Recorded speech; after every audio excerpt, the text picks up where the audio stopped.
Your whole life you make plans. Plans to find that someone special and plans to work toward retirement. Then something unexpected happens that could ruin it all. Now what's your plan? Call Michaels and Smolak today. We have a game plan, the better game plan.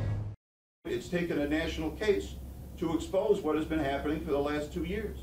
Namely, you do not have a police chief. You have a fiefdom. And somebody has to step up, tell it like it is, and see that the adults take over. The catalyst to District Attorney Bill Fitzpatrick's angry rhetoric was today's story on the front page of the Syracuse Post-Standard. Fitzpatrick says the chief's office leaked a confidential police affidavit in which Danielle Roach claims she left a phone message with the DA's office in 2002 to report that Bernie Fine had abused her former boyfriend, Bobby Davis. But Roach says Chief Assistant DA Rick Trunfio never called her back.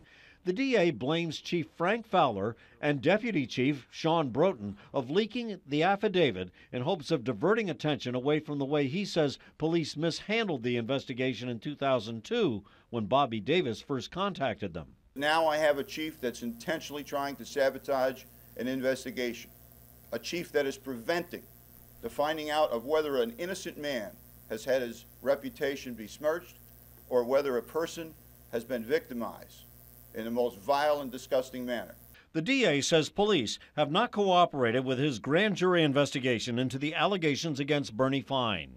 This week, he convinced State Supreme Court Judge James Murphy to issue a subpoena to force the police to turn over past records, but the city is fighting that subpoena. Instead, he says a staffer who served the subpoena was told to relay an expletive, and an obscene note was found on a car belonging to the DA's office. That should scare people. When the chief law enforcement officer of the county is told, go F yourself, by a deputy chief. When somebody vandalizes a DA's office investigator's car. When now all of a sudden we got new rules that about signing into the public safety building, things that are going to delay my office in the pursuit of justice. When records that we're absolutely entitled to under law, now you have to walk over, show ID, show authorization, it's 50 cents a page. These are the paybacks of a juvenile mind, someone that really, really doesn't belong in law enforcement. As for the leaked affidavit, the DA says that may open up a new investigation in and of itself. I know that I very well may subpoena people if I get evidence as to who leaked it, because that matter was under seal.